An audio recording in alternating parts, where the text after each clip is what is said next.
Aku sengaja menyembunyikan gajiku yang 150 juta per bulan dari mertua dan keluarga suami. Saat syukuran mobil baru ipar, ibu mertua memberiku makanan basi. Makan makanan sisa ini. Dasar miskin. Lalu iparku berkata, makan aja mbak, biar kau tak mati kelaparan. Aku hanya diam, tapi dalam hatiku, aku bersumpah akan membuat mereka semua syok dan histeris karena. Sebelum ceritanya dimulai, silahkan tulis di kolom komentar dari daerah mana saja teman-teman yang menonton cerita ini. Jangan lupa like dan subscribe agar channel ini bisa semakin berkembang dan bisa mempersembahkan cerita yang lebih menarik lagi. Pintu apartemen kami sedikit miring. Warna putih di kusennya sudah menguning dan terkelupas di beberapa bagian. Jika hujan deras datang dari sisi yang salah, air akan merembes sedikit, membentuk genangan kecil di dekat rak sepatu. Ini adalah apartemen kontrakan satu kamar tidur yang kami tempati sejak menikah setahun lalu. Letaknya di lantai 4 tanpa lift, di sebuah gedung tua yang bagian depannya dipenuhi jemuran pakaian. Di dalam, suasananya bersih, namun tidak bisa menyembunyikan usianya. Sofa kami sofa bekas, kainnya sedikit pudar di bagian lengan. Televisi kami model tabung 14 inci yang kami dapatkan gratis dari sepupu Dani. Dapur kami sempit, hanya cukup untuk satu orang bergerak. Aku sedang di dapur sempit itu, mengenakan daster batik yang warnanya sudah kusam, ketika ponselku berdering di atas meja makan. Meja makan kami juga kecil, meja lipat bundar yang hanya muat untuk 2 piring. Di layar ponsel, nama, ibu mertua, berkedip. Aku menarik napas panjang, mengelap tanganku yang basah di daster, dan menggeser ikon hijau. Assalamualaikum, Bu, sapaku, berusaha membuat suaraku terdengar ceria. Waalaikumsalam. Kamu lagi apa? Suara Ibu Titin terdengar tajam, seperti biasa. Tidak pernah ada basa-basi yang hangat. Lagi mau masak, Bu. Ini baru selesai beres-beres. Terdengar decakan lidah dari seberang. Masak? Beres-beres? Itu saja kerjaanmu? Kasihan sekali Dani. Bekerja keras banting tulang, istrinya di rumah cuma menghabiskan uang. Aku diam sejenak. Menghabiskan uang? Uang belanja yang diberikan Dani setiap bulan selalu aku hemat setengah mati. Sebagian besar kebutuhan rumah tangga justru aku tutupi diam-diam. Nafisa juga bekerja, Bu. Dari rumah, ujarku pelan. Halah, kerja apa kamu itu? Di depan laptop. Paling juga jualan online yang untungnya tidak seberapa. Ibu lihat si Arini, menantu Pak RT sebelah. Dia kerja kantoran, tiap bulan bisa kasih ibunya 5 juta. Bisa belikan suaminya motor baru. Lah kamu kasih apa ke Dani? Masih tinggal di kontrakan sempit begitu. Lagi-lagi perbandingan. Selalu ada perbandingan. Jika bukan Arini menantu Pak RT, pasti Leni keponakannya, atau siapa saja yang menurut Ibu Titin lebih baik dariku. Baginya, aku adalah menantu gagal. Aku tidak kaya, tidak punya jabatan mentereng yang bisa dipamerkan, dan penampilanku sederhana. Sangat sederhana. Doakan saja, Bu. Semoga rezeki kami lancar, hanya itu yang bisa kukatakan. Doa saja tidak cukup kalau tidak usaha. Dani itu sudah bagus mau sama kamu. Harusnya kamu bersyukur. Bantu suamimu. Cari kerja yang benar, biar bisa pindah dari kandang ayam itu. Dadaku terasa sesak. Kandang ayam. Begitu dia menyebut tempat tinggalku. Tempat di mana aku dan Dani merasa damai. Sudahlah. Ibu cuma mau mengingatkan. Telepon Dani. Suruh dia jangan lupa transfer ibu bulan ini. Bilang kebutuhannya banyak. Tuh, telepon ditutup. Bahkan sebelum aku sempat menjawab. Aku meletakkan ponsel di meja. Tanganku sedikit gemetar. Bukan karena takut, tapi karena menahan amarah yang sudah setahun ini kupendam. Aku memejamkan mata, beristighfar. Sabar, Nafisa. Sabar. Aku kembali ke dapur, tapi langkahku terhenti. Aku menatap laptopku yang tergeletak di meja makan. Laptop keluaran terbaru, spesifikasi tertinggi. Benda paling mahal di ruangan ini, tersembunyi di balik penampilannya yang biasa. Aku membukanya. Layarnya menyala, menampilkan jadwal rapatku. 5 menit lagi. Aku segera duduk. Aku melepas daster kusamku, menggantinya dengan kemeja polos dan jilbab instan yang rapi. Aku menyambar headset nirkabel dari dalam laci. Tepat pukul 10 pagi, aku mengklik tautan Zoom. Wajahku langsung terpampang di layar utama, bersama 12 wajah lain dari berbagai negara. Singapura, Australia, Filipina. Selamat pagi, Bu Nafisa. Sapa mereka serentak, penuh hormat. Pagi. Baik, mari kita mulai, kataku. Seketika, logat bicaraku berubah. Suaraku menjadi tegas, jelas, dan penuh wibawa. Tim Singapura, saya sudah meninjau proyeksi kuartal 4 Anda. Ada selisih 2% dari target yang kita tetapkan. Saya ingin analisis mendalam tentang pasar di wilayah Jurong. Tim Manila, bagaimana progres akuisisi vendor baru? Saya ingin laporan lengkapnya siang ini pukul 2 waktu Jakarta. Selama 1 jam berikutnya, aku bukanlah Nafisa yang tinggal di kandang ayam. Aku adalah Direktur Regional Asia Pasifik untuk sebuah perusahaan konsultan teknologi multinasional. Aku memimpin tim yang terdiri dari ratusan orang. Aku mengelola anggaran jutaan dolar. Aku membuat keputusan yang mempengaruhi laju perusahaan. Kerja bagus. Semuanya. Pertahankan momentum ini. Rapat selesai. Aku menutup laptop. Keheningan apartemen kembali menyergapku. Aku melepas kemeja dan jilbab, kembali mengenakan dasterku. Kontras itu selalu membuatku pening. Di luar sana, aku adalah seorang penguasa. Di sini, di mata keluarga suamiku, aku hanyalah seorang wanita miskin yang tidak berguna. Ponselku bergetar lagi. Kali ini bukan panggilan. Sebuah notifikasi email, diikuti notifikasi M-Banking. Aku membukanya. Notifikasi transfer, gaji Anda telah masuk. Jumlah, Rp 150 juta. 150 juta rupiah. Gaji bersihku setiap bulan, setelah dipotong pajak dan asuransi. Aku menatap angka itu. Tidak ada euforia. Ini sudah biasa. Ini adalah rahasiaku. Rahasia terbesar antara aku dan Dani. Aku segera membuka aplikasi investasi. Dalam 2 menit, 100 juta rupiah berpindah ke rekening reksa dana saham.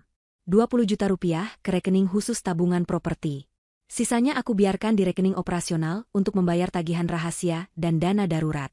Setelah selesai, aku bangkit.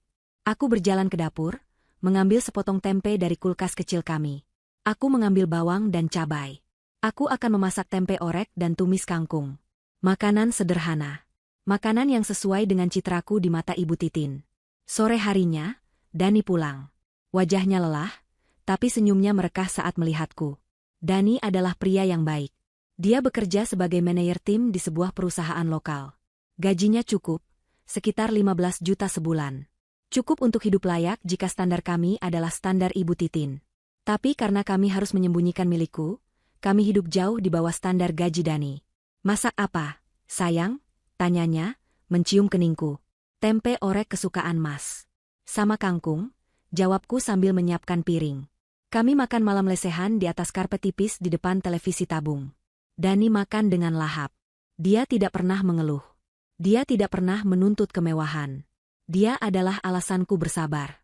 Oh iya, tadi Ibu telepon Mas di kantor, kata Dani di sela-sela makannya. Aku menghentikan suapanku. Tadi pagi Ibu juga telepon aku.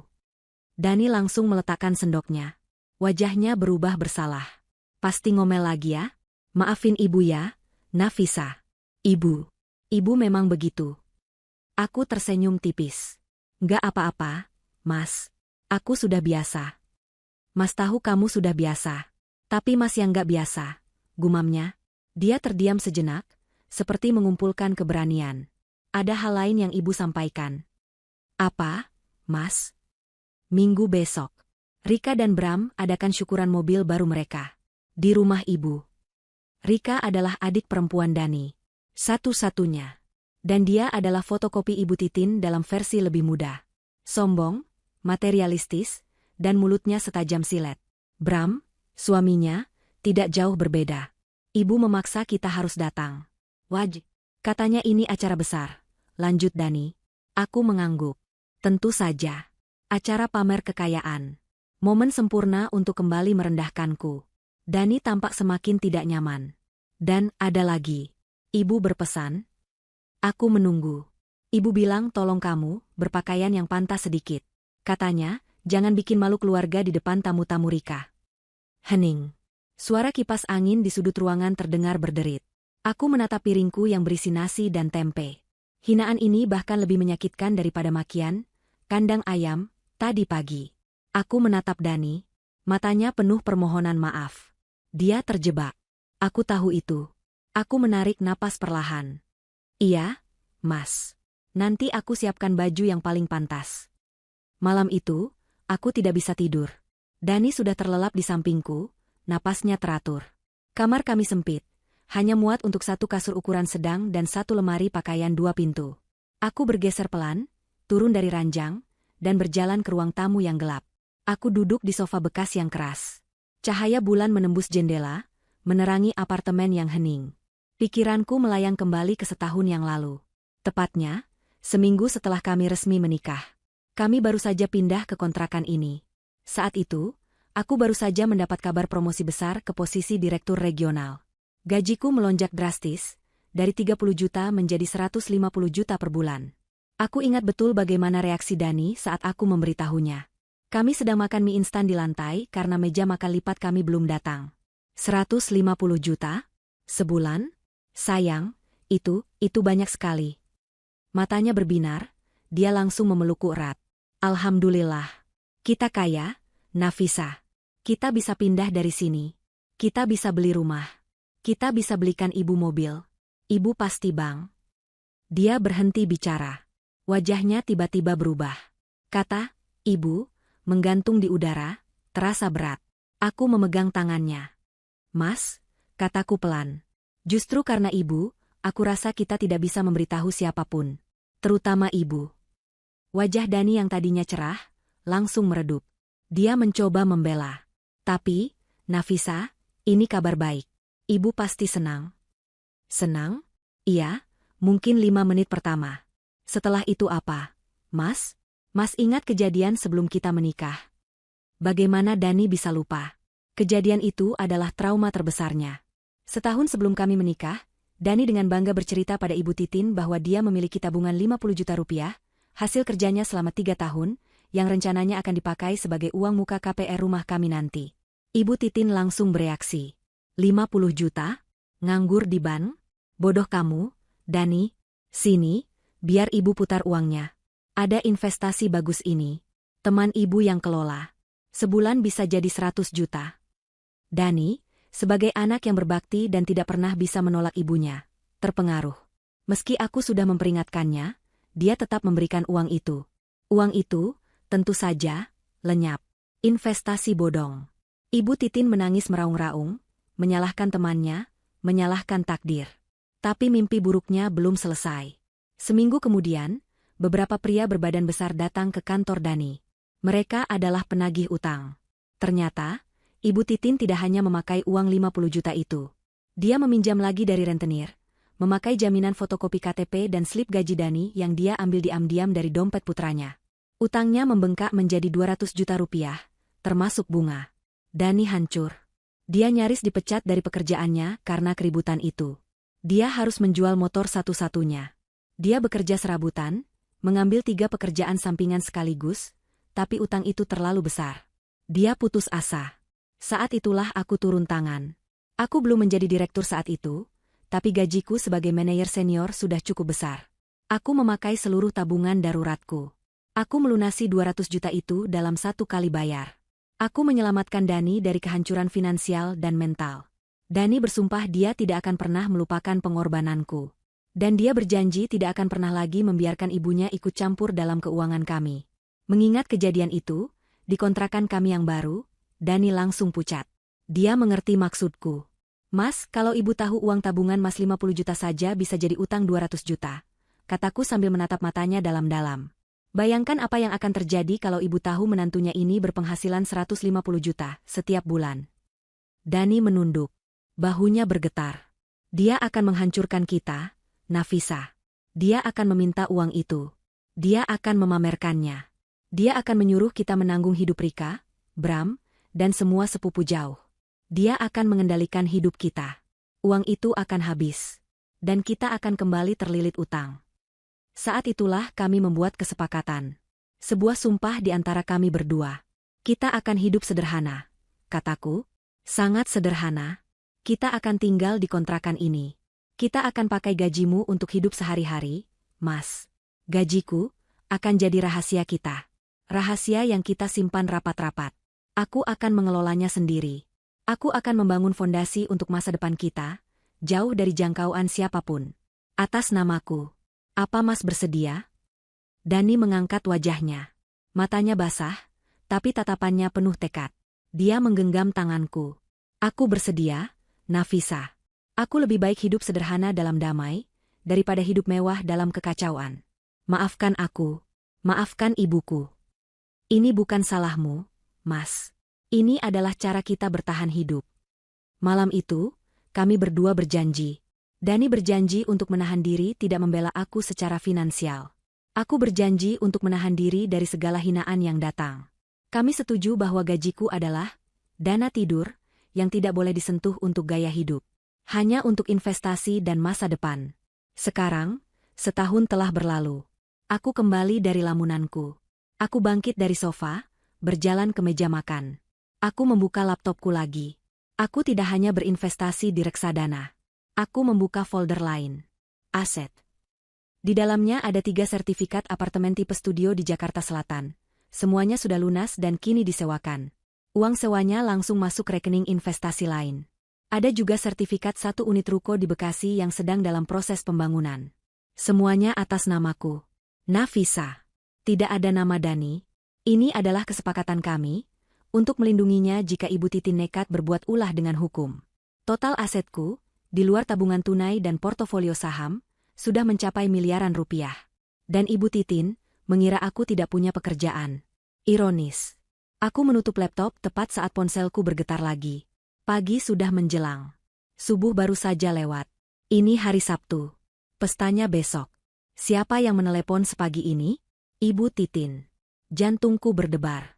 Tumben sekali. Aku mengangkatnya. Nafisa. Kamu sudah bangun? Bagus. Suaranya terdengar bersemangat, yang biasanya pertanda buruk. Sudah, Bu. Ada apa? Dengar ya. Besok itu pestanya rikakan besar-besaran. Tamunya itu teman-teman Bram. Pengusaha semua. Ibu tidak mau malu. Kamu tahu kan tugasmu? Tugas saya, Bu? Iya. Ibu sudah bilangkan ke Dani? Bantu-bantu di dapur. Besok kamu datang pagi. Jam 8 kamu sudah harus di rumah ibu. Jangan pakai dandan. Tidak perlu. Kamu langsung ke belakang. Bantu cuci piring kotor, bantu siapkan minum untuk tamu. Anggap saja seperti kamu kerja di catering. Paham? Napasmu tercekat. Dia menyuruhku datang bukan sebagai tamu, tapi sebagai pembantu. Dan satu lagi, lanjutnya, tidak menungguku menjawab. Soal kado. Jangan bawa yang memalukan. Ibu tidak mau kamu bawa sprei atau handuk murahan. Kasih uang tunai saja. Rika lagi perlu banyak uang untuk modifikasi mobil barunya. Kamu kasih 5 juta. Ibu rasa itu cukup untuk menantu yang tidak bekerja sepertimu. 5 juta. Dia memintaku 5 juta. Sementara dia menyuruhku mencuci piring. Kamu punya uang kan? Desaknya. Minta sama Dani. Bilang ibu yang suruh. Awas kalau kamu datang bawa kado aneh-aneh dan tangan kosong. Ibu usir kamu dari pesta. Aku memejamkan mata. Rasa panas menjalari punggungku. Ini sudah keterlaluan. Nafisa usahakan, Bu, jawabku datar. Bukan usahakan, tapi harus. Sudah, Ibu sibuk. Jangan lupa, jam 8 pagi. Telepon ditutup. Aku berdiri mematung di ruang tamu yang temaram. Tanganku terkepal erat. Setahun aku bersabar. Setahun aku menelan ludah pahit. Aku membiarkan diriku dihina, direndahkan, diinjak-injak. Aku melakukannya untuk menjaga kedamaian rumah tanggaku. Untuk melindungi Dani dari ibunya sendiri. Tapi menyuruhku menjadi babu di acara adiknya? Memeras uangku sementara aku harus mencuci piring bekas tamunya? Cukup. Aku berjalan ke lemari pakaian. Aku membuka pintu lemari. Pakaianku semua sederhana. Gamis polos, daster, beberapa kemeja kerja. Aku mengambil 1 set gamis berwarna krem. Gamis paling sederhana yang kumiliki. Ini yang akan kupakai besok. Lalu aku mengambil ponselku. Aku membuka aplikasi M-Banking. Aku tersenyum tipis. Tekadku sudah bulat. Besok aku akan datang. Aku akan mencuci piring seperti yang dia minta. Aku akan memakan hinaan mereka. Tapi aku juga akan memastikan bahwa besok adalah hari terakhir mereka bisa tersenyum sombong di hadapanku. Minggu pagi, pukul 8:05. Mobil sedan tua milik Dani, peninggalan ayahnya, berbelok ke jalan di depan rumah Ibu Titin. Rumah itu tampak berbeda. Sebuah tenda besar berwarna putih dan emas menutupi seluruh halaman depan. Karangan bunga berjejer di pinggir jalan, entah dari siapa. Suara musik dangdut yang disetel kencang sudah terdengar memekakkan telinga. Dani memarkir mobil di seberang jalan, di bawah pohon, karena halaman rumah sudah penuh. Dia mematikan mesin. Selama 15 menit perjalanan dari kontrakan kami, tidak ada yang berbicara. Aku bisa melihat urat di pelipis Dani menegang. Nafisa, katanya pelan, tangannya masih memegang setir. Kita bisa pulang. Kita tidak harus melakukan ini. Aku menoleh padanya. Aku mengenakan gamis krem yang paling sederhana, terbuat dari kain katun biasa. Jilbabku senada. Aku membawa tas selempang kecil yang warnanya sudah sedikit pudar. Ini adalah penampilan, pantas, versiku, yang aku tahu akan tetap dicela Ibu Titin. Kita sudah di sini, Mas. Tidak apa-apa. Ingat janji kita, kataku lembut. Aku membuka pintu mobil. Dani menghela napas berat, lalu ikut turun. Kami berjalan menyeberang. Di garasi, pusat perhatian pesta sudah terpajang. Sebuah SUV putih mengkilat, dihiasi pita merah raksasa di kap mesinnya. Rika dan Bram sedang berdiri di sampingnya. Rika memakai gaun pesta berwarna merah menyala, penuh payet, yang sepertinya lebih cocok untuk acara malam hari. Rambutnya disasak tinggi.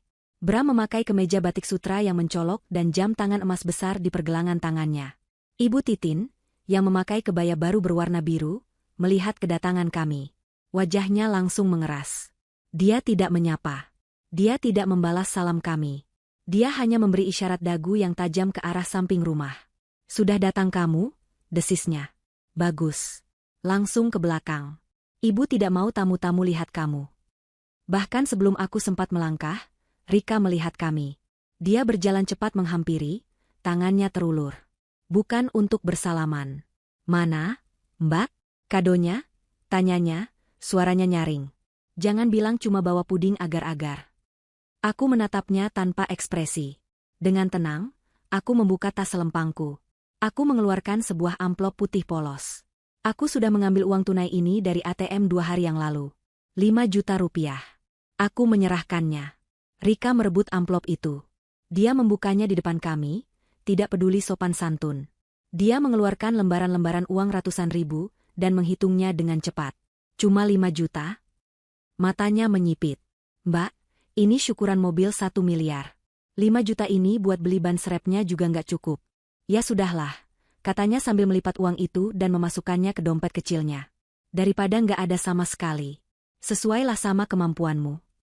Bram mendekat, merangkul bahu Dani dengan gerakan meremehkan. Hebat lu, Mas. Datang ke pesta adik sendiri, istrinya disuruh nyuci piring di belakang. Gue salut. Latih dia biar mandiri. Biar nggak jadi benalu terus. Bram tertawa. Kapan nyusul beli mobil kayak gue? Oh, lupa. Dia menepuk-nepuk pipi Dani. Gaji lu kan pas-pasan. Mana bisa. Sudah, nikmati saja mobil tua lu itu. Wajah Dani memerah. Tangannya terkepal di samping tubuhnya. Jaga mulutmu, Bram. Sudah. Ibu Titin menengahi, tapi bukan untuk membela Dani.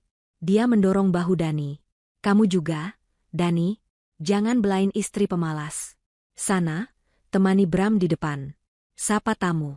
Jangan bikin malu. Dan kamu. Dia beralih padaku, matanya melotot. Tunggu apa lagi?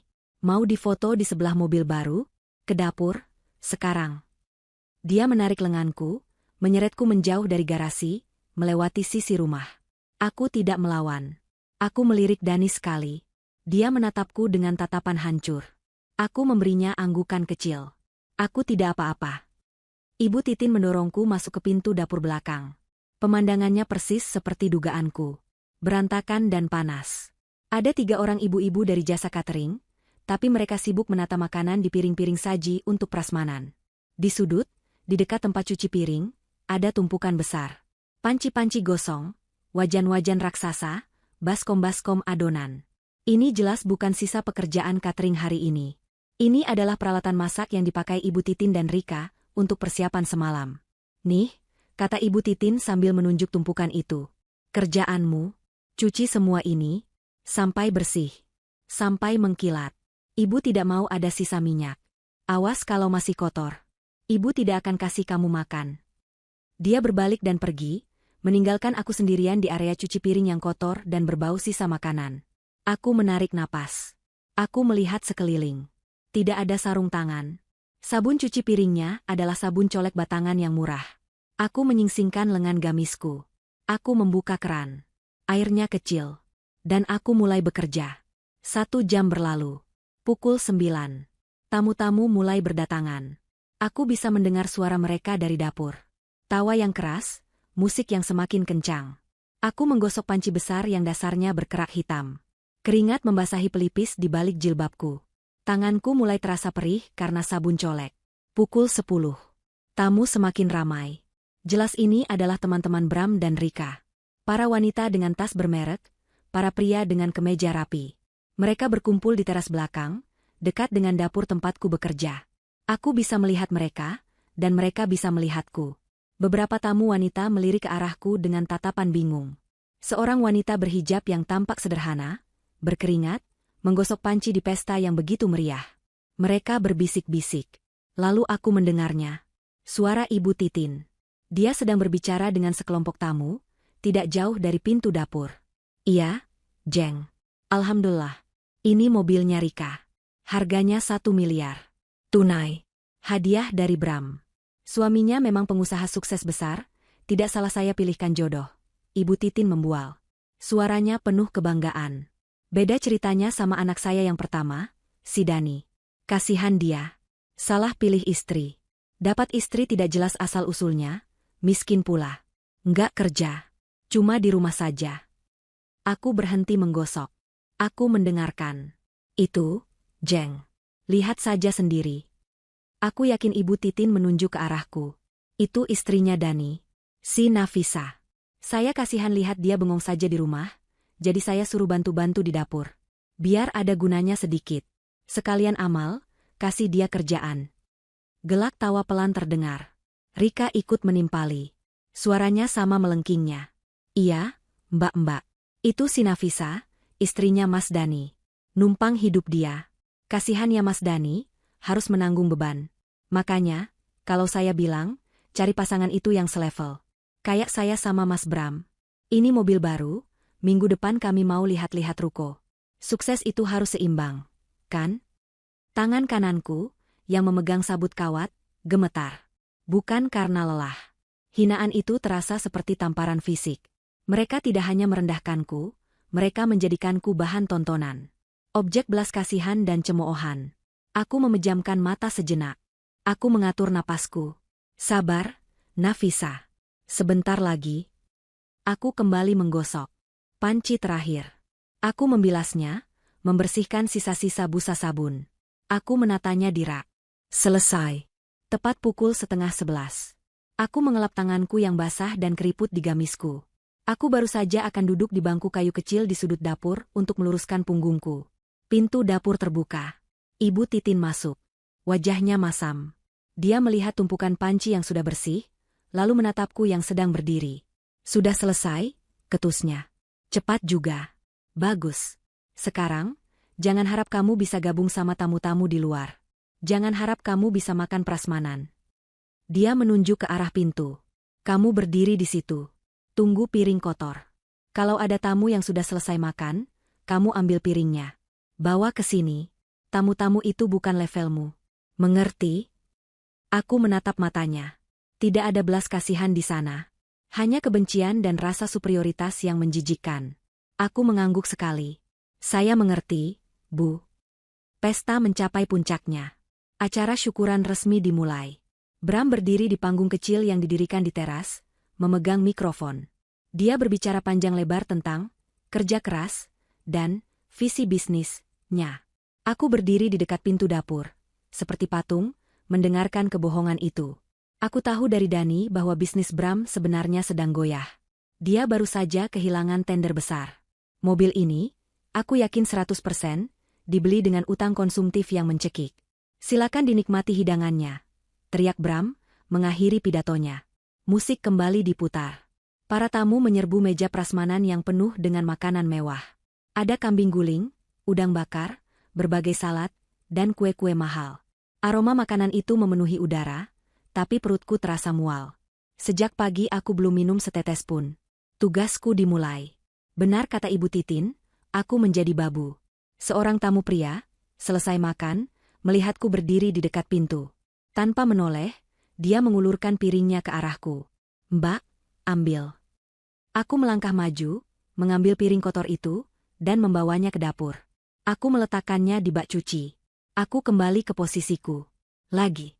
Seorang wanita dengan gaun berkilauan memanggilku dengan jentikan jari. PSSSD.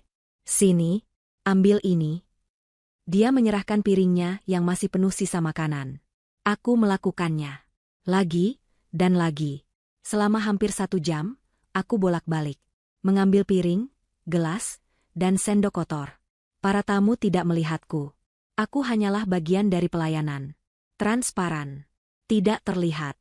Mereka melewatiku sambil tertawa, membicarakan bisnis mereka, liburan mereka, tas baru mereka. Di tengah keramaian itu, seorang wanita parubaya yang tampak anggun dan berbeda dari tamu lainnya, mendekatiku. Dia berpakaian sederhana namun elegan. Dia tersenyum ramah padaku. Mbak, maaf, katanya dengan suara lembut. Boleh saya minta tolong ambilkan segelas air putih? Saya tidak bisa minum yang manis. Aku terkejut sesaat oleh kesopanannya. Aku mengangguk. Baik, Bu. Silakan tunggu sebentar. Aku masuk ke dapur, mengambil gelas bersih, mengisinya dengan air mineral dari galon, dan memberikannya kepada wanita itu. Terima kasih banyak ya, Mbak, katanya tulus. Mbak kerja di catering ini? Sebelum aku sempat menjawab, Ibu Titin muncul entah dari mana. Dia pasti melihat interaksi kami. Loh, Bu Rosita. Kenapa repot-repot ambil minum sendiri? Panggil saja saya, kata Ibu Titin dengan nada yang dibuat semanis mungkin. Ah, tidak apa-apa, Bu Titin. Saya hanya minta tolong Mbak ini, jawab Bu Rosita. Setelah Bu Rosita berlalu, senyum manis di wajah Ibu Titin langsung lenyap. Dia berbalik ke arahku, wajahnya garang. Ngapain kamu senyum-senyum sama tamu? Hah? Mau cari muka?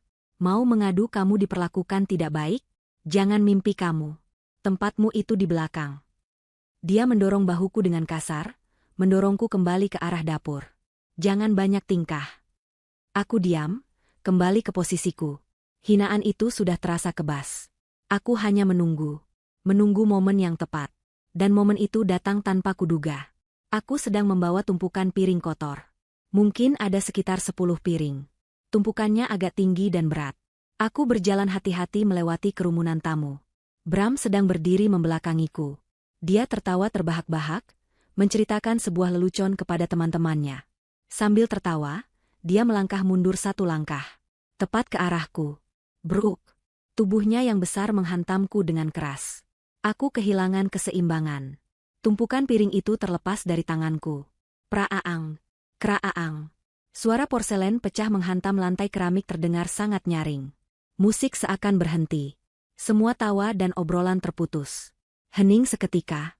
Semua mata, mungkin 100 pasang mata, menoleh ke arahku. Aku berdiri kaku di tengah lautan pecahan piring. Sisa-sisa saus rendang dan gulai berceceran di gamis kremku yang kini ternoda. Bram berbalik. Astaga. Kamu jalan lihat-lihat nggak sih? Bentaknya, menyalahkanku. Nafasku tercekat. Tapi yang pertama bereaksi adalah Rika. Dia melihat piring-piring yang hancur itu, dan dia menjerit. Ya ampun. Piring sewaanku. Itu piring mahal. Set piring dari Italia. Gila kamu ya? Teriaknya histeris. Dia berlari ke arahku. Dasar ceroboh. Nggak punya mata. Miskin, ceroboh, bikin susah orang saja. Lengkap sudah penderitaan Mas Dani punya istri kayak kamu. Tapi Rika bukanlah yang terburuk. Ibu Titin menerobos kerumunan. Wajahnya bukan lagi merah, tapi ungu padam karena amarah yang meluap. Dia tidak berteriak. Dia berjalan cepat ke arahku, dan desisannya terdengar lebih menakutkan daripada teriakan. Kerja begini saja tidak becus. Dia berhenti tepat di depanku. Tangannya terangkat, bukan untuk menamparku. Dia menjambak jilbabku. Tidak pelan. Dia menariknya dengan kasar, membuat kepalaku terdongak ke belakang. Rasa sakit menjalar di kulit kepalaku. Memang dasar miskin. Bentaknya, kini suaranya melengking di depan wajahku. Ganti rugi kamu. Kamu pikir kamu punya uang buat ganti piring-piring mahal ini? Hah? Cukup, Bu. Suara itu menggelegar. Itu suara Dani. Dia menerobos kerumunan. Wajahnya yang sejak pagi pucat menahan amarah, kini merah padam. Dia menyentak tangan ibunya, melepaskan cengkeramannya dari jilbabku. Aku terbatuk, membenarkan jilbabku yang miring. Para tamu menonton kami seperti sedang menonton drama. Ibu Titin terperangah melihat Dani membentaknya. Dani, kamu berani bentak ibu? Suaranya bergetar. Demi perempuan pembawa sial ini? Dia istriku, Bu, bukan pembantu, balas Dani. Oh, jadi kamu mau belain dia? Bram ikut campur sambil menyeringai. Sudahlah, Bu, nggak usah diperpanjang. Paling harganya cuma 100.000 per piring. 10 piring, 1 juta. Biar saya yang bayar. Kasihan mereka, dia menunjuk aku dan Dani. Mana punya uang receh segitu? Hinaan itu disambut tawa kecil beberapa teman Bram. Ibu Titin, yang malu karena dibentak Dani di depan tamu, semakin kalap. Dia menunjuk ke lantai yang penuh pecahan. Dia tidak lagi menatap Dani. Dia menatapku dengan kebencian murni. Berani kamu ya, Dani? Kamu lihat apa yang sudah istri kamu lakukan. Disuruh kerja sedikit saja malah bikin rugi. Sekarang, dia mengarahkan telunjuknya padaku. Bersihkan. Ambil satu-satu pecahannya. Sekarang juga. Pakai tanganmu. Perintah itu absolut. Para tamu menahan napas. Ini adalah puncak penghinaan. Dani maju selangkah, hendak protes. Tapi aku menahan lengannya. Dia menoleh padaku. Aku menatap matanya, dan aku menggelengkan kepala pelan. Sangat pelan. Jangan, Mas. Belum saatnya. Biarkan saja. Dani membeku. Dia tidak mengerti. Tapi dia percaya padaku. Aku menarik napas dalam-dalam. Aku tidak menatap Ibu Titin. Aku tidak menatap Rika atau Bram. Aku juga tidak menatap para tamu yang memandangiku dengan campuran iba dan jijik. Aku berjongkok. Dengan tenang, di hadapan ratusan mata, aku mulai memunguti pecahan piring itu satu persatu dengan tangan kosongku. Beling yang tajam menggores jariku, tapi aku tidak peduli. Darah bercampur dengan saus rendang. Aku hanya fokus pada tugasku. Membersihkan kekacauan yang mereka buat. Hati dan pikiranku sudah sedingin es. Ini adalah detik-detik terakhir kesabaranmu. Cukup. Permainan ini akan segera berakhir. Tanganku perih. Ujung-ujung jariku berdarah. Aku telah mengumpulkan setiap pecahan piring yang tajam itu. Aku memasukkannya ke dalam kantong sampah yang diberikan seorang pelayan catering dengan wajah penuh iba. Lantai kembali bersih. Walau ternoda sisa makanan dan beberapa tetes darahku. Aku bangkit perlahan. Gamis kremku kini kotor sekali. Ada noda rendang di bagian depan, dan bercak darah di ujung lengan, tempat aku mengelap jariku yang terluka. Tidak ada yang berani menatapku. Para tamu yang tadi menonton pertunjukan kejam itu kini pura-pura sibuk. Mereka kembali mengobrol, tapi suaranya pelan. Mereka kembali mengambil makanan, tapi gerakannya kaku. Dani berdiri mematung di dekat panggung, wajahnya pucat pasi, tangannya terkepal begitu erat hingga buku-buku jarinya memutih. Dia menatapku, matanya memancarkan rasa bersalah yang begitu dalam. Aku menggeleng pelan ke arahnya, lagi. Sudah selesai? Suara Ibu Titin terdengar puas. Dia telah memenangkan ronde ini. Dia telah membuktikan kuasanya di depan semua tamunya. Bagus. Sekarang, kembali ke posisimu. Pesta belum selesai. Piring kotor masih banyak. Dia berbalik, kembali tersenyum manis kepada tamunya seolah tidak terjadi apa-apa. Seolah dia tidak baru saja menyuruh menantunya memunguti beling dengan tangan kosong. Aku kembali ke posisiku, di dekat pintu dapur.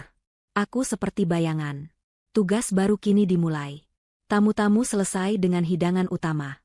Sekarang giliran hidangan penutup. Piring-piring kecil dan mangkuk-mangkuk es buah mulai berdatangan. Aku mengangkutnya, bolak-balik. Tanganku yang terluka berdenyut-denyut setiap kali aku memegang piring yang berat. Perutku melilit. Aku baru sadar, aku belum makan atau minum apapun sejak pagi.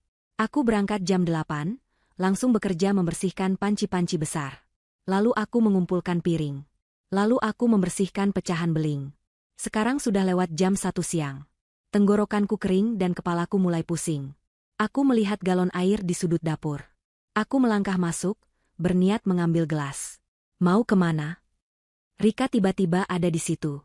Dia sedang mengambil sepotong kue lapis. Mau minum, Rika? Haus? Kataku pelan. Rika tertawa sinis. Haus? Kerja segitu saja sudah haus. Manja sekali. Nanti saja minumnya kalau tamu sudah pulang. Ambil air sisa di gelas-gelas tamu, kan banyak. Aku mengepalkan tangan. Sabar, Nafisa. Sabar. Aku mengabaikannya dan tetap mengambil gelas plastik, mengisinya dengan air. Aku meneguknya dalam sekali tegukan. Air itu terasa begitu melegakan. Rika mendecakkan lidah melihatku. Dasar rakus. Kayak orang gak pernah minum. Dia berlalu dari dapur sambil membawa piring kuenya. Pesta akhirnya mulai mereda. Para tamu penting, teman-teman Bram, sudah banyak yang pamit. Prasmanan utama sudah ditutup. Makanan di wadah-wadah saji itu tinggal sisa-sisanya. Beberapa potong ayam yang sudah dingin, sayuran yang sudah layu, dan nasi yang mulai mengering. Para pelayan catering mulai membereskan peralatan mereka. Aku berdiri di dapur yang kini sedikit lengang. Rasa laparku semakin menjadi-jadi. Pusing di kepalaku semakin kuat. Aku harus makan sesuatu. Aku melihat sisa makanan di meja prasmanan. Masih ada beberapa potong ayam, masih ada nasi. Aku tidak peduli lagi. Aku hanya butuh tenaga. Aku mengambil piring bersih yang tertumpuk di rak. Piring yang sama dengan yang dipakai para tamu. Aku melangkah keluar dari dapur, menuju sisa-sisa meja prasmanan itu. Tunggu. Langkahku terhenti. Suara Ibu Titin menggelegar dari ruang tengah. Dia sedang duduk bersama beberapa tetangga yang masih tersisa, mungkin sedang bergosip. Dia melihatku memegang piring. Dia bangkit, berjalan cepat ke arahku. Wajahnya kembali menunjukkan kemarahan. Mau apa kamu? Hah? Mau ambil makanan? Aku menatapnya. Saya lapar, Bu. Saya belum makan. Lapar? Dia tertawa kencang, tawa yang dibuat-buat agar didengar tetangganya. Ya ampun, enak sekali hidupmu. Sudah bikin rugi, memecahkan piring mahal, sekarang mau makan enak? Mau makan kambing guling? Mau makan udang bakar? Tidak ada. Dia merebut piring bersih dari tanganku dan membantingnya ke meja. Kamu pikir kamu tamu? Kamu itu di sini kerja. Pembantu itu makannya nanti kalau tuan rumah sudah selesai. Itu pun kalau ada sisa. Tapi, Bu. Diam kamu, bentaknya. Para tetangga mulai menonton lagi. Ini adalah pertunjukan kedua hari ini. Ibu Titin sepertinya mendapat ide cemerlang. Wajahnya bersinar dengan kekejaman. Kamu lapar, kan? Kamu miskin, kan? Orang miskin itu tidak pilih-pilih makanan. Apa saja dimakan. Ibu akan kasih kamu makan. Makanan yang pantas buat kamu. Dia berjalan cepat ke pos pengumpulan piring kotor. Di sana, piring-piring bekas tamu menumpuk, menunggu diangkut oleh catering. Piring-piring itu masih penuh dengan sisa makanan. Di depan mataku, di depan mata para tetangga, Ibu Titin mengambil sebuah piring kotor. Piring yang masih ada tulang ikan, kepala udang, dan nasi sisa yang bercampur sambal. Ini kurang banyak, gumamnya. Dia mengambil piring kotor lain. Dia menyendok sisa nasi dari piring itu. Dia membuang tulang ayam dari piring ketiga ke atas tumpukan itu. Dia menambahkan sisa gado-gado yang sudah berair dari mangkuk lain. Dia menciptakan sebuah piring baru. Sebuah piring yang berisi kumpulan sampah sisa makanan orang lain. Tulang belulang, nasi yang sudah teraduk, sayur yang sudah basi, dan gumpalan lemak rendang yang sudah dingin. Itu adalah makanan yang bahkan akan kusingkirkan jika diberikan untuk kucing. Dia membawa piring menjijikan itu. Dia berjalan ke arahku. Aku berdiri mematung. Aku tidak bisa percaya dengan apa yang kulihat. Ini di luar batas nalar. Dia berhenti di depanku. Dia mendorong piring itu dengan kasar ke dadaku. Aku terpaksa memegangnya agar tidak jatuh. Baunya asam dan tengik. Makan, perintahnya. Suaranya kencang dan penuh kemenangan. Aku menatap piring di tanganku. Makan makanan sisa ini. Teriaknya lagi, seolah aku tuli. Dasar miskin. Kamu bilang kamu lapar, kan? Ini, banyak. Habiskan. Cuma ini yang pantas untukmu. Makananmu itu sampah, sama seperti dirimu. Hening. Kali ini, keheningan yang terasa jauh lebih berat daripada saat aku memecahkan piring. Musik sudah lama mati. Suara obrolan tetangga terhenti.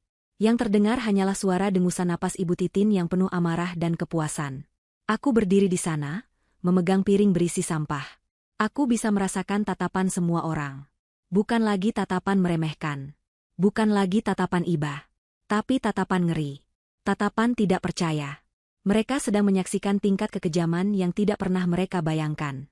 Bahkan para tetangga yang biasanya menjadi kaki tangan Ibu Titin untuk bergosip kini tampak pucat. Seorang ibu-ibu di sebelahnya menutup mulut dengan tangannya. Ibu. Suara itu bukan sekadar teriakan. Itu adalah raungan. Raungan hewan yang terluka. Dani menerjang maju. Dia tidak lagi terlihat seperti manajer yang sopan. Matanya merah. Wajahnya seperti terbakar amarah. Dia berlari dari sudut ruangan, tempat dia membeku sejak tadi. Ibu sudah gila. Cukup. Dia sampai di depanku. Dia tidak menyentuh ibunya. Dia menyambar piring sampah itu dari tanganku, dan membantingnya ke lantai dengan kekuatan penuh. Praraa anggak. Nasi sisa dan tulang belulang berhamburan ke segala arah, mengotori lantai keramik yang mahal. Keterlaluan, teriak Dani di depan wajah ibunya. Selama ini aku diam, Bu. Selama ini aku menahan diri. Aku menghormatimu sebagai ibuku. Tapi ini bukan lagi perbuatan manusia. Ibu Titin terkejut melihat ledakan amarah putranya. Dia mundur selangkah. Dani, kamu membentak ibu lagi? Demi dia? Dia istriku. Darah dagingku. Dan ibu memberinya makan sampah. Di mana hati nurani ibu? Suara Dani bergetar, air mata amarah menggenang di pelupuk matanya. Rika dan Bram, yang sejak tadi menonton dari meja makan dengan senyum puas, kini bangkit. Senyum mereka lenyap. Mereka tidak menyangka Dani akan semarah ini. Sudahlah, Mas. Rika mencoba menengahi, tapi suaranya terdengar takut. Ibu kan cuma bercanda. Bercanda? Teriak Dani. Kamu bilang ini bercanda, Rika? Kamu lihat tangan istriku. Dani menarik tanganku, mengangkatnya agar semua orang bisa melihat jari-jariku yang terluka, yang terbungkus seadanya dengan tisu bernoda darah. Ibu menyuruhnya memunguti beling pakai tangan kosong. Dan sekarang kalian menyuruhnya makan sisa makanan kalian.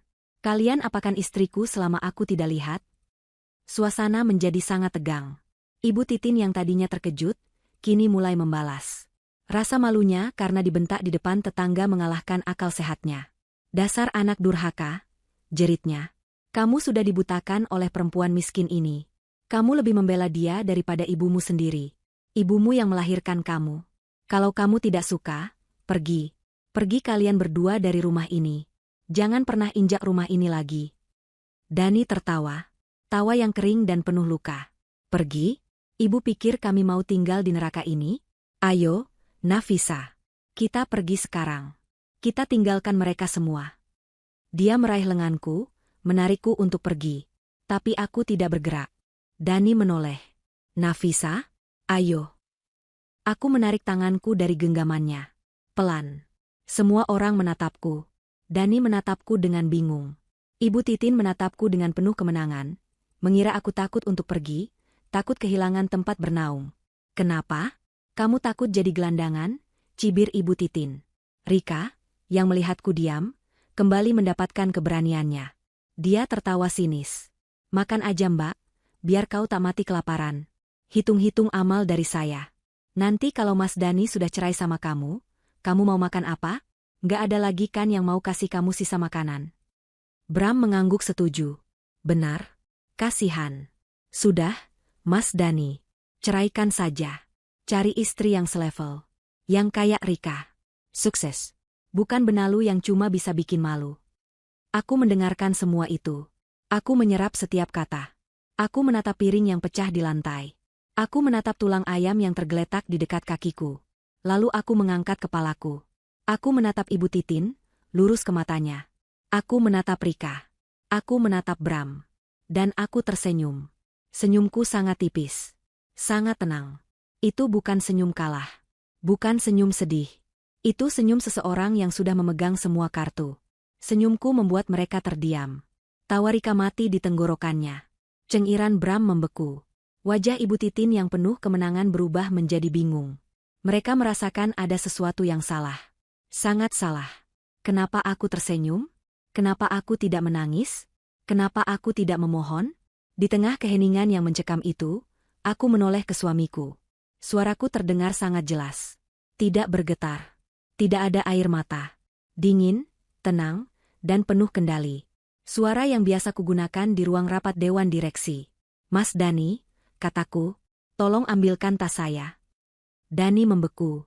Tas? Nafisa, kita mau pergi. Untuk apa? Tolong, Mas, potongku. Ambilkan tas selempangku. Yang di atas kursi, di dekat dapur. Dani, meski diliputi kebingungan, tidak membantah nada suaraku.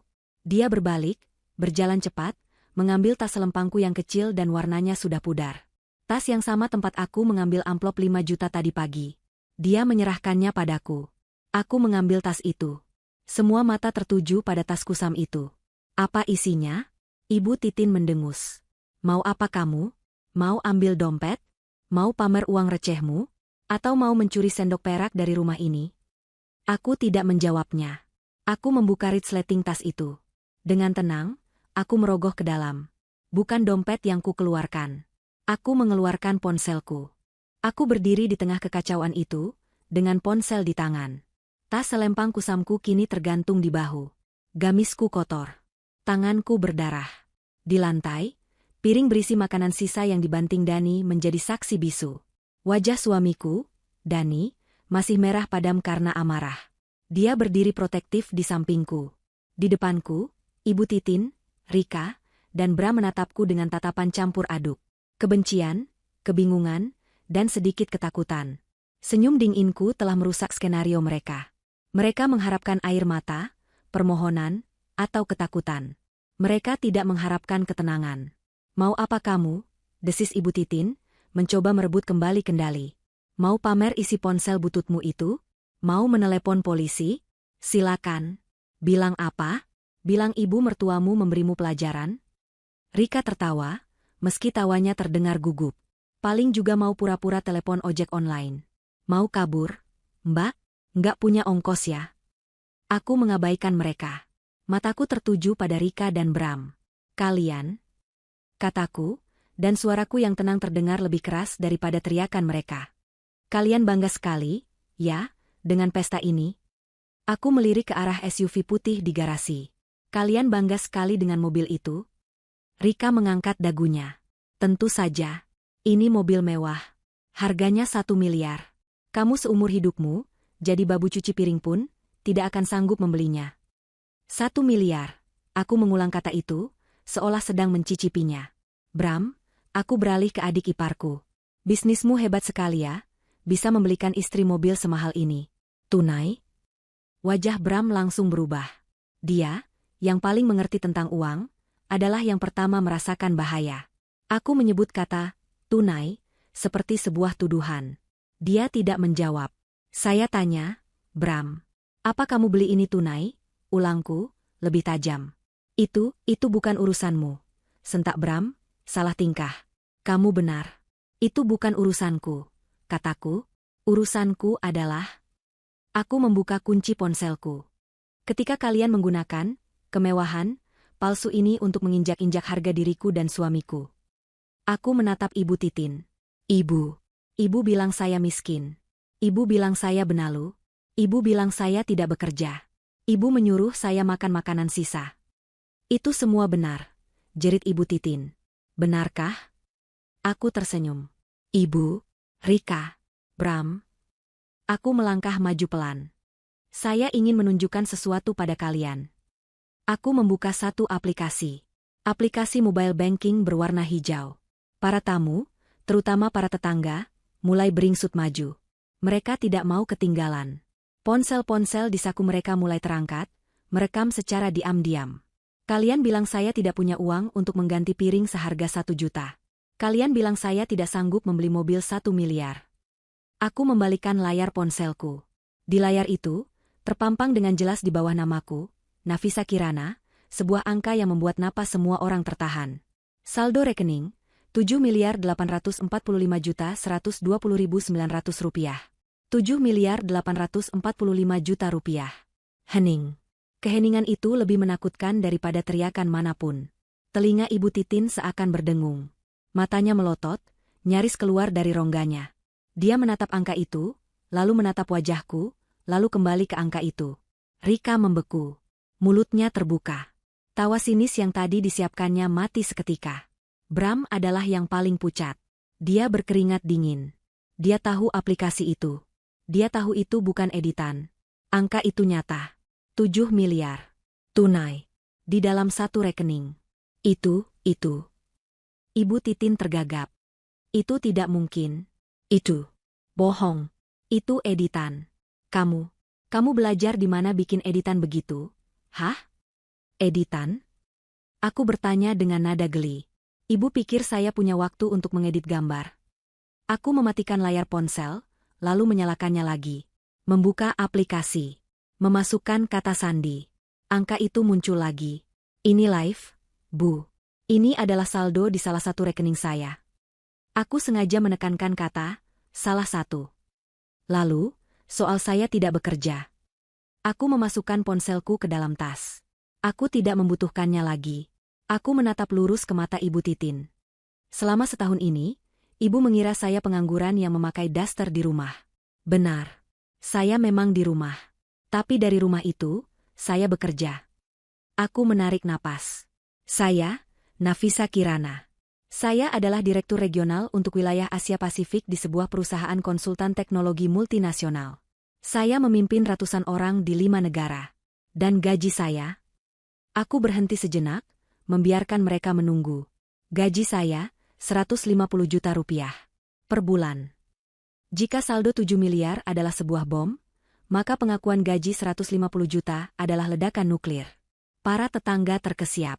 Suara kolektif mereka terdengar jelas. Ya Allah. 150 juta. Direktur? Dani, suamiku, menatapku dengan mata terbelalak. Dia tahu aku punya uang. Tapi dia tidak pernah tahu sebanyak apa. Dia tidak pernah tahu jabatanku. Aku sengaja merahasiakan detailnya, bahkan darinya, untuk melindunginya jika dia diinterogasi ibunya. Kini, dia menatapku dengan campuran rasa kaget, bangga, dan cinta yang luar biasa. Rika terhuyung mundur. Dia menabrak meja di belakangnya. Enggak mungkin. Aku melanjutkan, suaraku dingin dan mantap, memotong rintihan Rika. Uang 5 juta yang tadi pagi aku berikan padamu sebagai kado, Rika, itu adalah uang yang biasanya aku habiskan dalam seminggu untuk ongkos parkir dan kopi. Wajah Rika berubah dari pucat menjadi merah padam karena malu. Dan saldo 7,8 miliar di rekening saya itu. Aku menoleh ke Dani, dan mataku sedikit melembut. Itu adalah sisa uang, Mas. Sisa uang setelah aku membayar tunai uang muka 50% untuk rumah baru kita.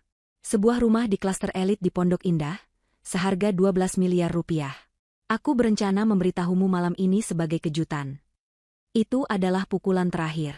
Ibu Titin tidak bisa lagi menahannya. Realita itu terlalu berat. Kebanggaan Rika yang palsu.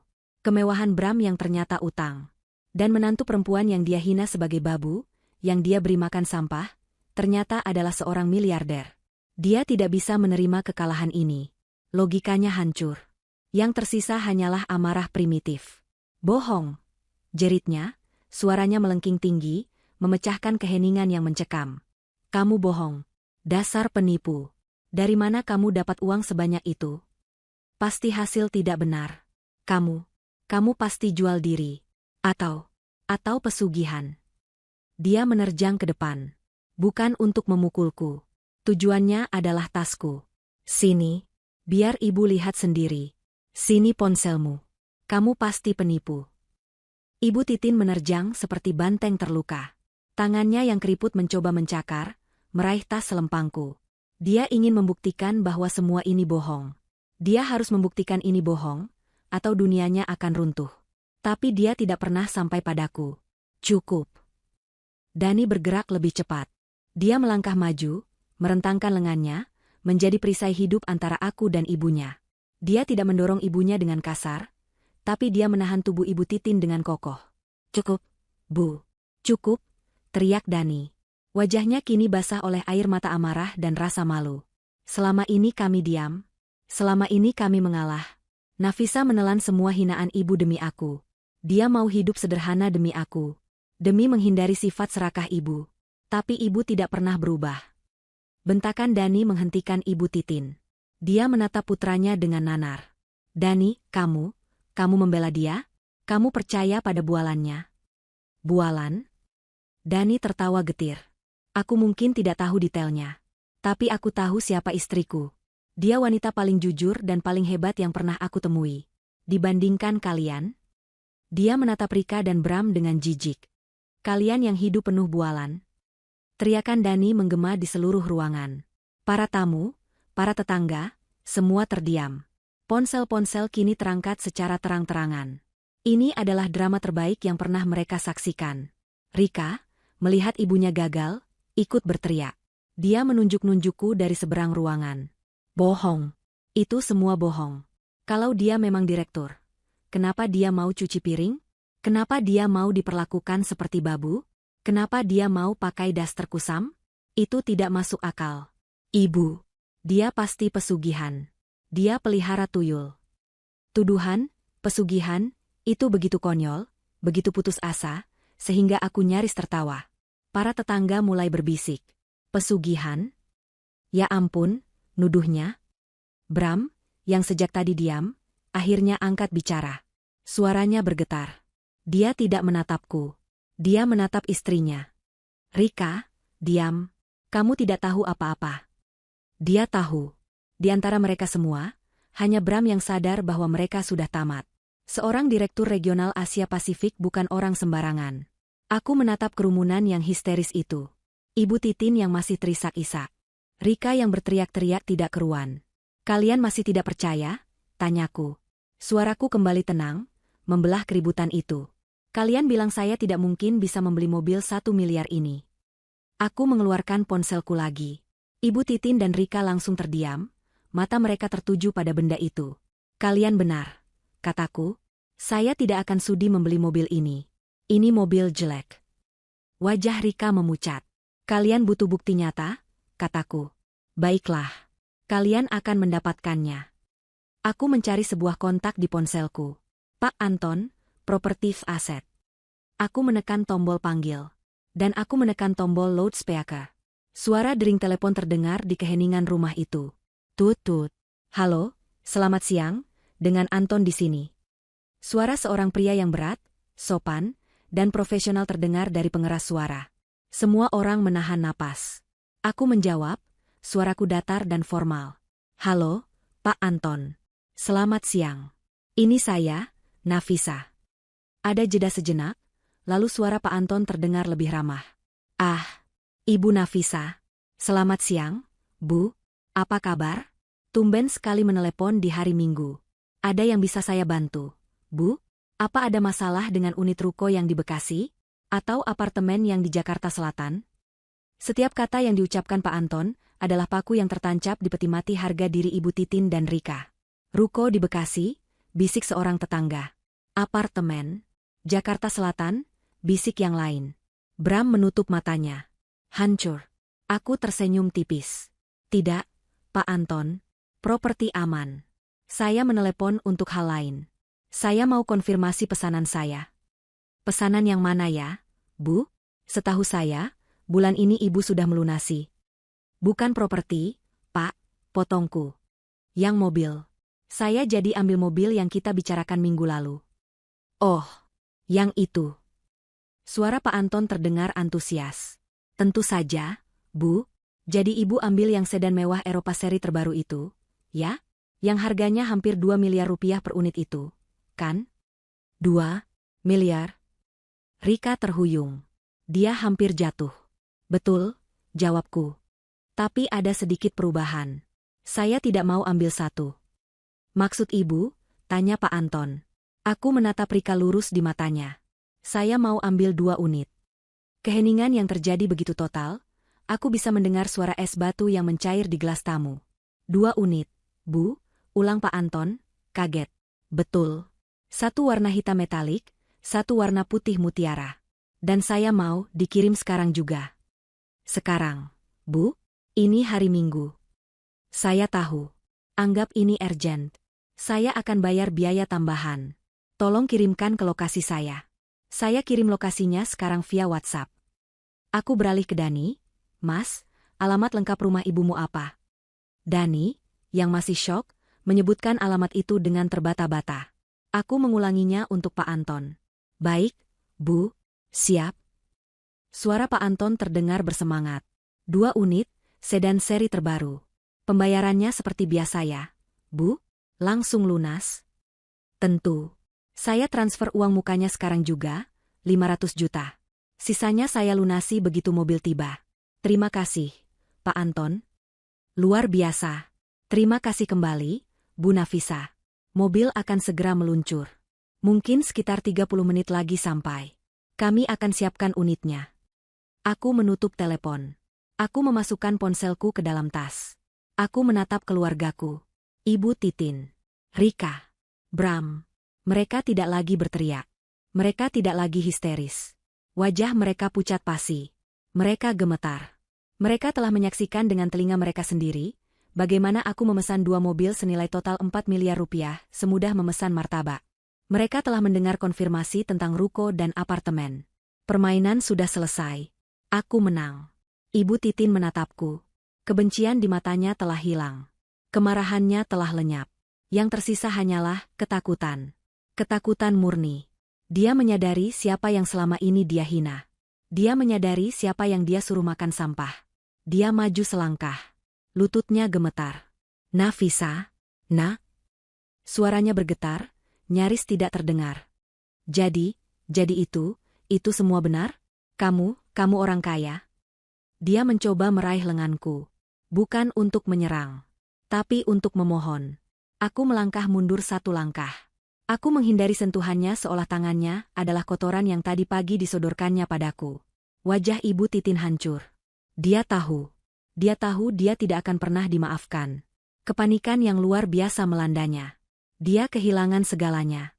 Harga dirinya, rasa hormat putranya, dan yang terburuk dia baru saja menghina sumber uang yang tak terbatas. Dia jatuh. Lututnya menghantam lantai keramik dengan keras. Nafisa, anakku, maafkan ibu, Nak. Dia menjerit, kini air matanya mengalir deras. Dia mencoba merangkak, meraih ujung gamisku yang kotor. Maafkan ibu. Ibu tidak tahu. Ibu hilaf. Ampuni ibu. Dia menangis histeris di lantai, di depan para tetangga, di depan para tamu. Aku hanya menatapnya. Dingin. Tepat pada saat itu, dari kejauhan, terdengar suara. Awalnya pelan, lalu semakin keras. Suara deru mesin truk besar. Dan suara sirine pengawalan yang khas. Pak Anton bekerja lebih cepat dari yang kuduga. Raungan mesin truk besar itu semakin dekat. Suaranya berat, memantul di antara rumah-rumah di jalan sempit itu. Ditambah lagi, ada suara sirine pengawalan yang membelah udara. Semua orang, termasuk Ibu Titin yang masih bersimpuh di lantai, menoleh ke arah jalan. 1 truk. Bukan, 2. 2 truk flatbed raksasa berwarna perak, jenis yang biasa dipakai mengangkut mobil mewah, berbelok ke jalan kami. Di belakangnya, ada 1 lagi truk derek. Truk derek yang lebih kecil, berwarna oranye, dengan logo sebuah perusahaan leasing ternama di pintunya.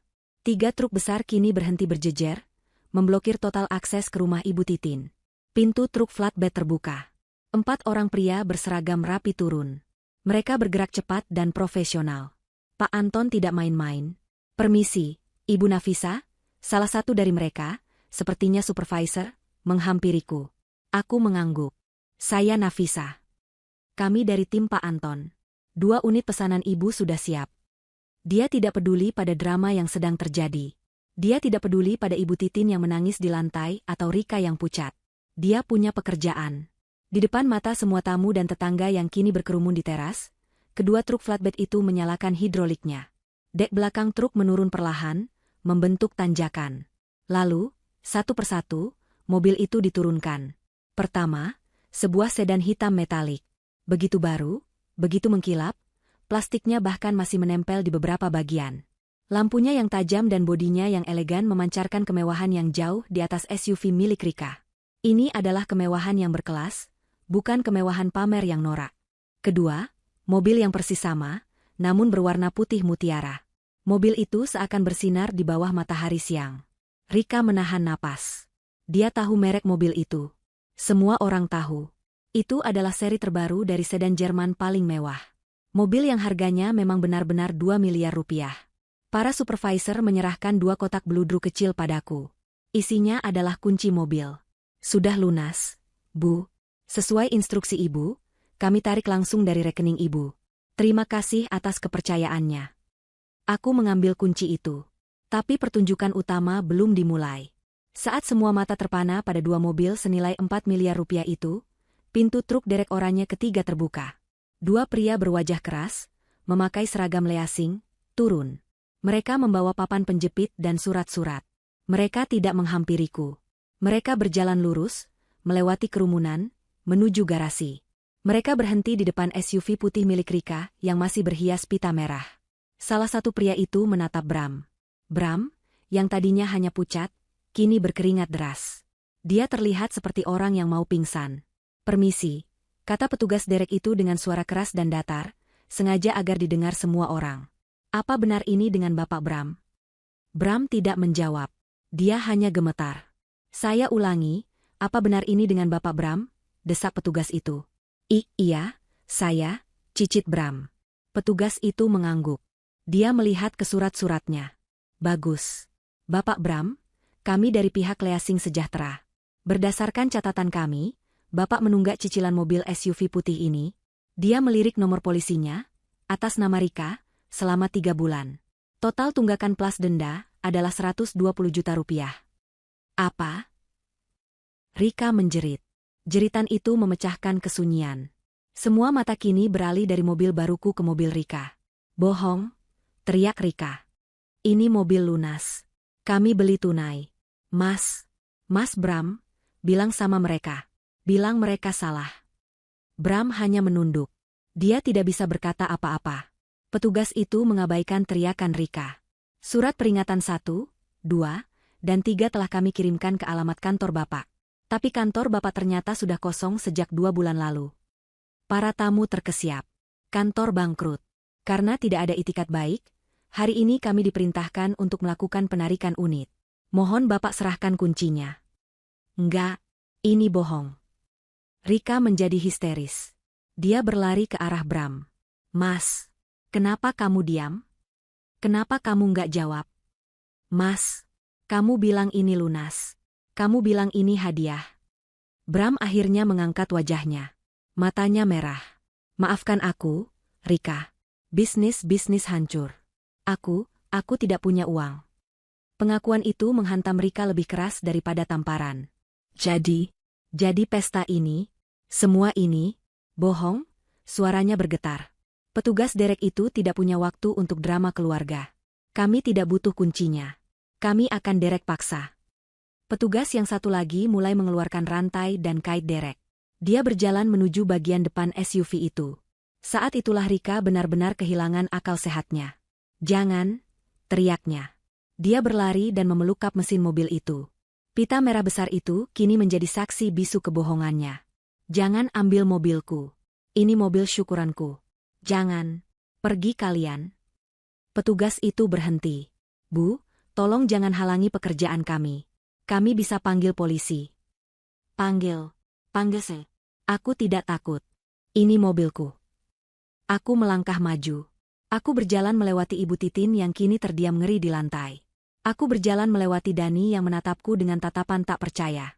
Aku berhenti beberapa langkah dari Rika yang sedang memeluk mobilnya. Aku menatap Bram. Bram menoleh padaku. Wajahnya penuh ketakutan. "Kamu pikir mereka menemukanmu secara kebetulan?" kataku pelan, tapi semua orang bisa mendengarku. "Kamu pikir mereka tahu kamu ada di sini karena mereka hebat?" Aku mengangkat ponselku. Saat aku membuka rekening gajiku, aku punya relationship manager pribadi di bank. Satu panggilan telepon dariku bisa membuka riwayat kredit siapa saja. Terutama riwayat kredit orang yang mencoba menghina suamiku. Mata Bram melebar ngeri. Dia mengerti. "Aku tahu bisnismu bangkrut sejak 6 bulan lalu. Bram," lanjutku. "Aku tahu kamu mengambil utang konsumtif gila-gilaan untuk menutupi gaya hidupmu. Aku tahu kamu menunggak cicilan mobil ini. Pihak Leasing sudah mencarimu selama berminggu-minggu." Aku tersenyum dingin. "Sebenarnya, aku yang memberitahu pihak Leasing di mana lokasimu hari ini. Aku yang mengirimkan alamat lengkap Ibu Titin pada mereka 1 jam yang lalu. Aku bilang, silakan ambil jaminan Anda. Pemiliknya sedang mengadakan pesta besar di sini. Karma. Instan. Dan disajikan dengan sangat dingin." Bram ambruk. Dia jatuh terduduk di aspal jalan. Dia kalah telak. Dihancurkan di depan semua orang. Rika, mendengar pengakuanku, berteriak. Tapi bukan teriakan marah. Itu teriakan putus asa. Dia melepaskan pelukan dari mobilnya. Dia berbalik menatapku. Kamu, iblis kamu. Petugas derek tidak membuang waktu. Melihat Rika sudah menjauh, mereka dengan cepat memasang kait derek. Mesin truk derek menyala. Enggak, jangan. Rika mencoba berlari lagi, tapi Bram menarik kakinya, membuatnya jatuh. Sudah, Rika, sudah. Kita malu, isak Bram dari aspal. Di depan semua tamu syukuran. Di depan para tetangga. Di depan Ibu Titin yang gemetar. Di depan 2 mobil mewah baruku yang mengkilap. SUV putih berpita merah itu ditarik. Diseret paksa keluar dari garasi, meninggalkan bekas hitam di lantai. Rika menjerit sejadi-jadinya. Dia menjambak rambutnya sendiri. Histeris. Pingsan.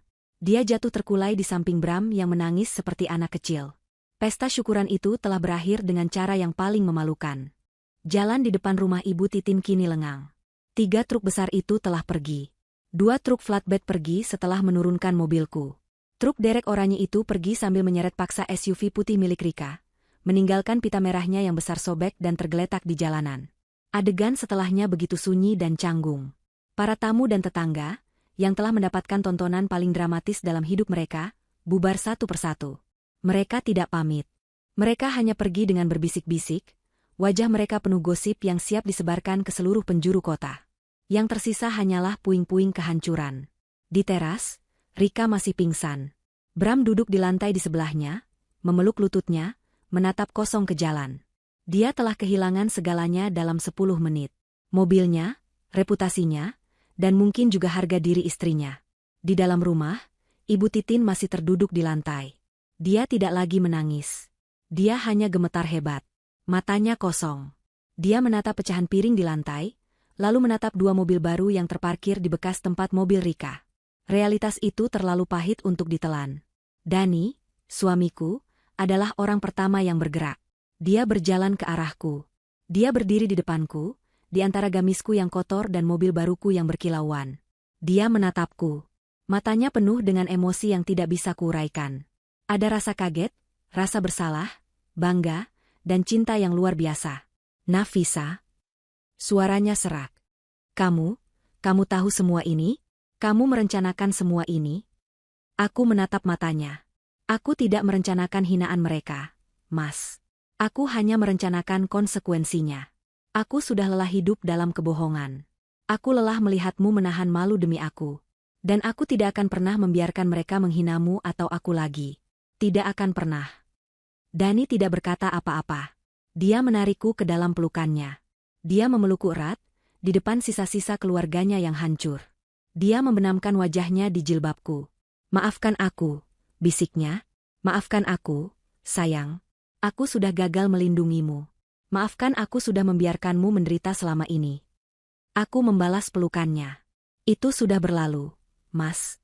Kita tidak perlu bersembunyi lagi. Ini bukan salahmu. Ini adalah pilihan mereka. Kami berdiri di sana sejenak. Lalu, aku melepaskan pelukan itu. Aku punya satu urusan terakhir.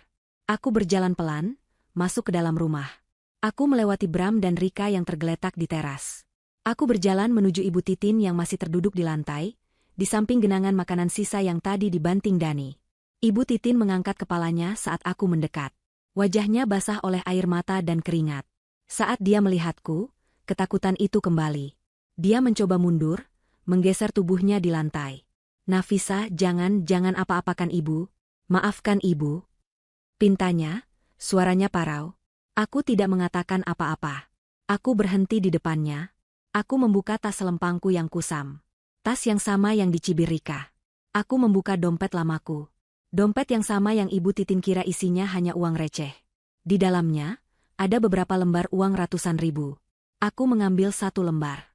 Uang kertas berwarna merah. 100.000 rupiah. Ibu Titin menatap uang itu, bingung. Aku tidak menyerahkan uang itu padanya. Di depan matanya, aku berjongkok sedikit. Dan aku meletakkan selembar uang 100.000 rupiah itu di lantai. Tepat di atas tumpukan nasi sisa dan tulang ayam yang menjijikan. Ibu Titin terkesiap. Penghinaan ini lebih menusuk daripada tamparan. Aku bangkit. Aku menatap matanya yang ngeri. Ini, Bu. Suaraku tenang dan dingin. Tidak ada lagi amarah. Hanya finalitas. Uang ganti rugi. Untuk 10 piring yang tadi saya pecahkan. Saya rasa ini lebih dari cukup. Ibu bisa ambil kembaliannya. Aku berhenti sejenak, membiarkan kata-kataku meresap. Atau, lanjutku. Anggap saja ini bayaran. Bayaran untuk pelajaran berharga yang ibu berikan hari ini. Terima kasih sudah mengingatkan saya, bahwa harga diri tidak diukur dari apa yang kita pakai, atau seberapa mewah mobil kita. Harga diri juga tidak diukur dari makanan apa yang kita makan. Aku melirik ke arah makanan sisa di lantai. Harga diri diukur dari bagaimana kita memperlakukan orang lain. Dan hari ini, ibu sudah menunjukkan harga diri ibu yang sesungguhnya. Aku berbalik. Aku tidak menoleh ke belakang lagi. Aku berjalan keluar rumah. Dani sudah menungguku. Dia mengerti. Dia memberikan anggukan kecil, penuh dukungan. Ayo pulang, Mas, kataku. Ke rumah kita. Dani tersenyum. Senyuman tulus pertama hari ini. Dia membukakan pintu mobil putih mutiara untukku. Pintu yang berat dan mewah itu terbuka dengan mulus. Aku duduk di kursi penumpang yang terbungkus kulit lembut. Dani masuk ke mobil hitam di sebelahnya. Kami menyalakan mesin. Suara mesin kedua mobil itu begitu halus, nyaris tak terdengar. Sangat kontras dengan raungan truk derek dan jeritan histeris beberapa saat lalu. Aku melirik ke kaca spion saat mobilku mulai bergerak pelan. Di sana, aku melihat pemandangan terakhir. Pemandangan yang akan terpatri selamanya di ingatan para tetangga. Ibu Titin terduduk lemas di lantai kotor, menatap selembar uang 100.000 di atas tumpukan makanan sampah. Rika mulai sadar dari pingsannya, menangis meraung-raung di pelukan Bram yang hancur lebur di teras. Rumah pesta itu kini telah menjadi rumah duka. Mereka telah kehilangan segalanya. Harta, harga diri, dan rasa hormat. Aku membuang muka dari kaca spion. Mobilku melaju perlahan, meninggalkan jalan sempit itu. Di belakangku, Dani mengikutiku dengan mobilnya yang satu lagi. Kami tidak akan pernah kembali. Kami akan memulai hidup baru kami. Di rumah 12 miliar kami.